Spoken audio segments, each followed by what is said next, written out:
right, it says we're live. Hello everyone.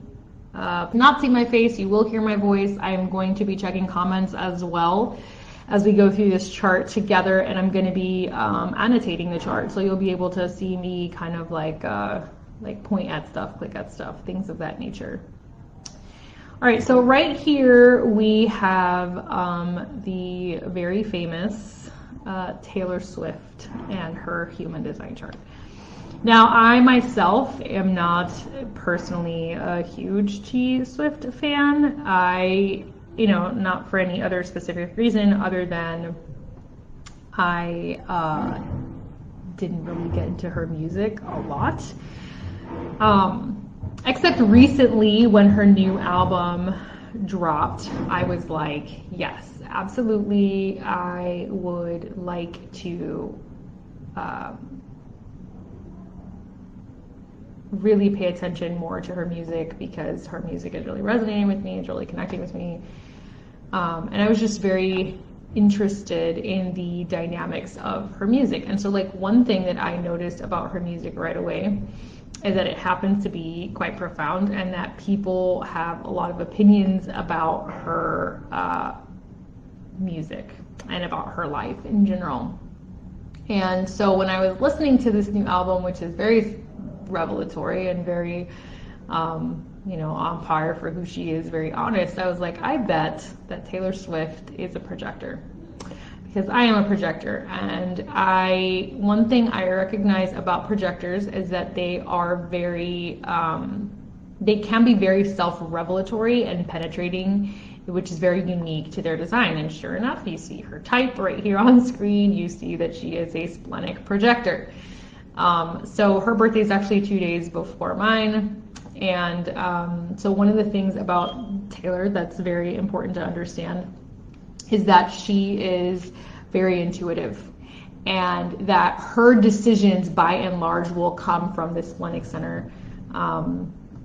When she's not getting in her own way with her mind, she will naturally gravitate towards making decisions that seem impulsive. Notice on the left-hand side of this image is just stats about her, like her name, her birthday, her age, her type, all that kind of stuff. And then on the right side of the screen, you're noticing her chart, which has the 9 centers, and then it has a black column to the right and a red column to the left.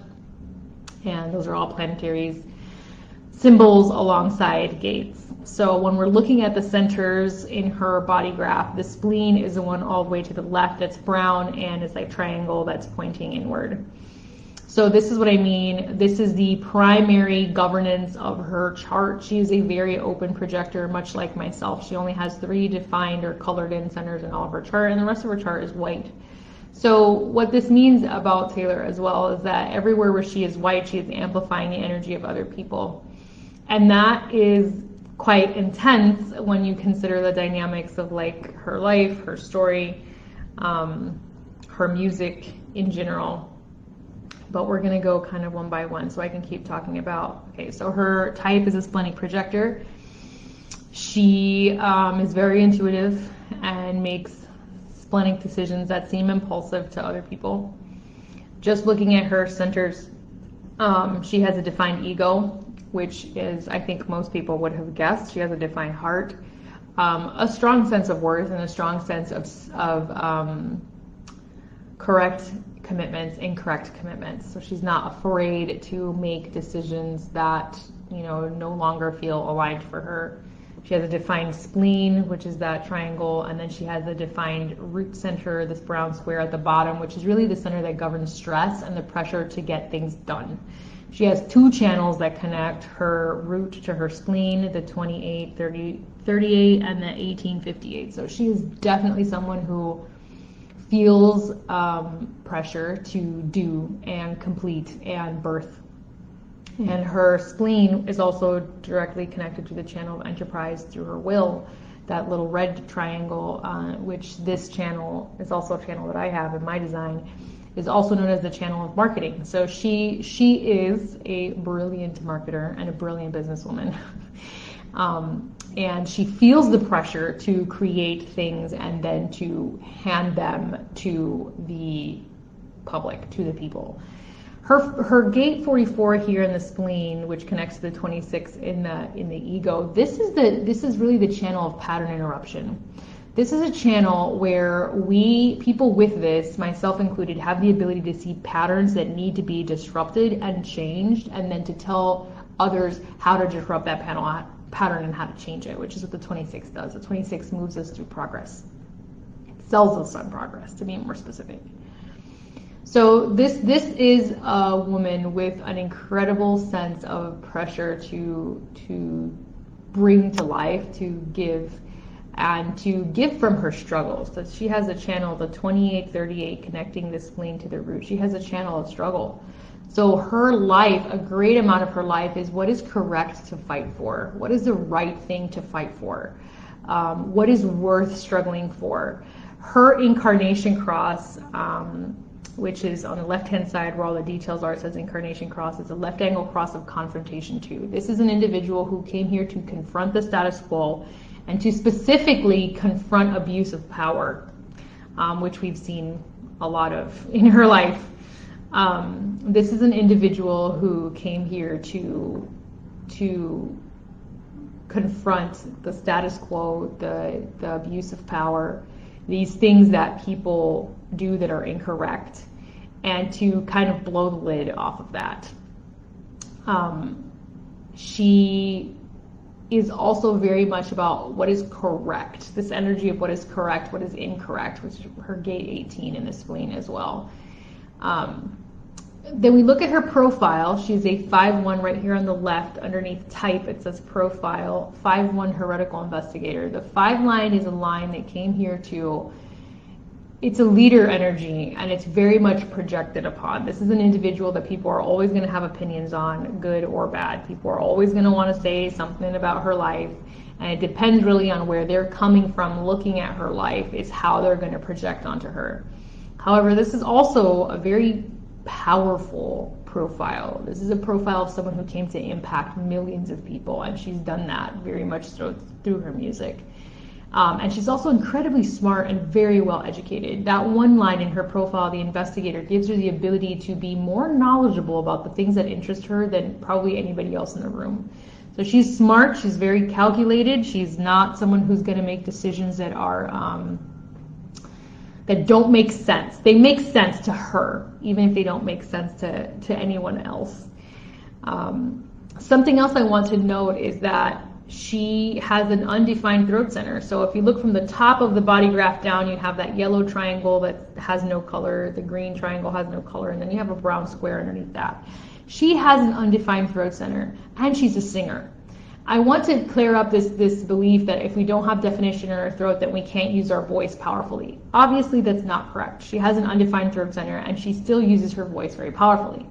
Now, the thing about the undefined throat center is that it needs to be used correctly. So in her case, she needs to feel a sense of recognition and invitation in order for her voice to really land the way that it's supposed to.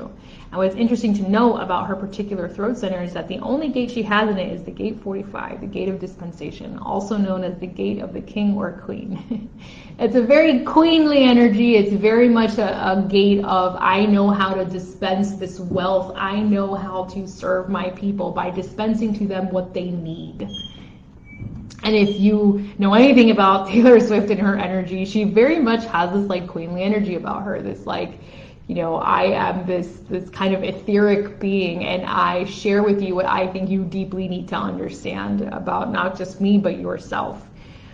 And it's very tribal energy, and I think that's very obvious because she's created a very huge tribe of people that love her and support her work.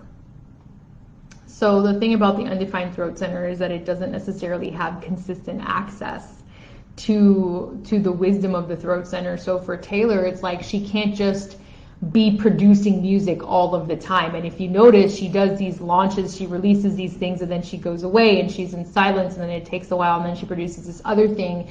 But for her, it has to come from a place of like recognition, and it has to come from a place of that intuitive desire to share something. And I think she organically understands how to share what she wants to share in a way that is very much in her design, because she does get a ton of recognition for her music, and every time she puts something out, it's like a smash hit. You know, she just has this ability to really corner the market with anything that she shares that's really interesting and profound.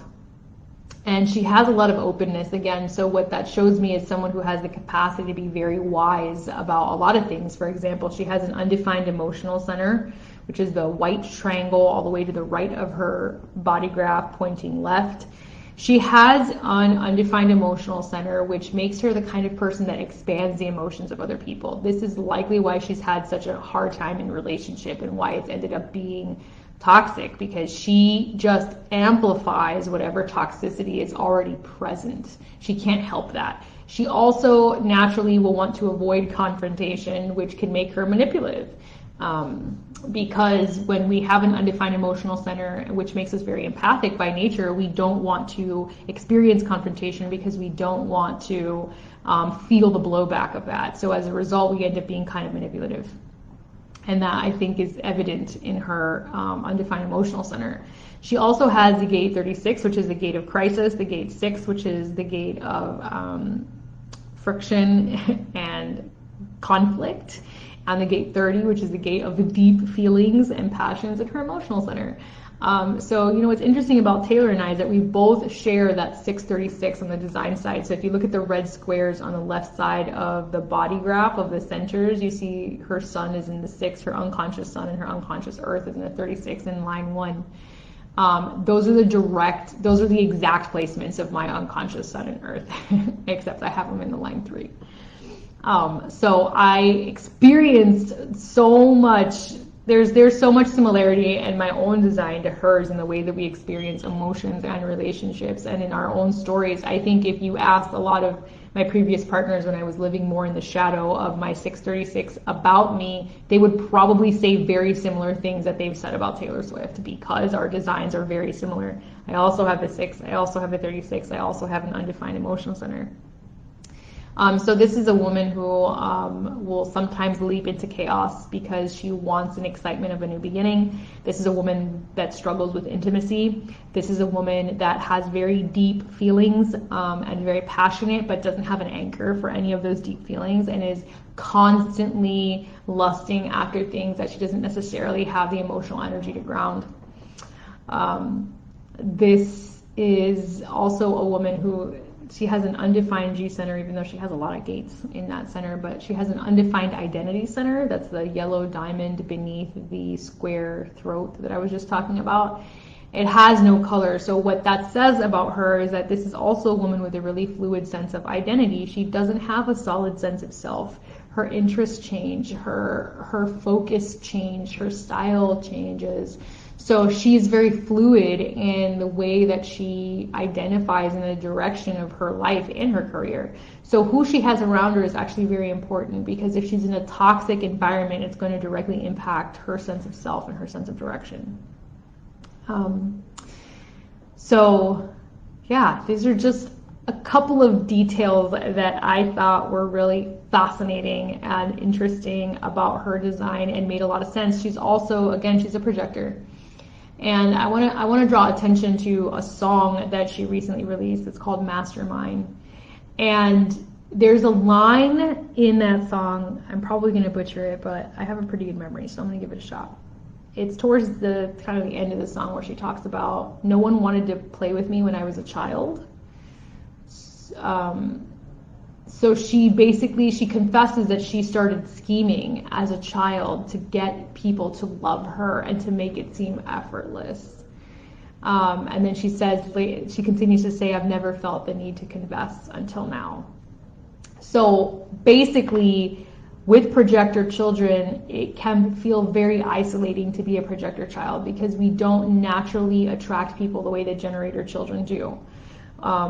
Our energy can also feel very intense because it's focused and it's penetrating. So it can be difficult for projector children to make friends and to have the kind of bonds and close relationships that generator children have. So when she said that in that line, it really struck a chord with me because I have 2 projector kids. And I see the struggle with my own son when he's on a playground and he's trying to get recognition, get people to see him so that he can feel included. you know, it's quite a sensitive subject matter. But I can see how someone like her developed these coping mechanisms of masterminding ways for people to see her that were sometimes not the best, so that she could get the recognition that she is naturally designed to receive. So yeah, just a little bit on her chart and her design. I hope that if you're a T-Swift fan, you found this fascinating and very interesting.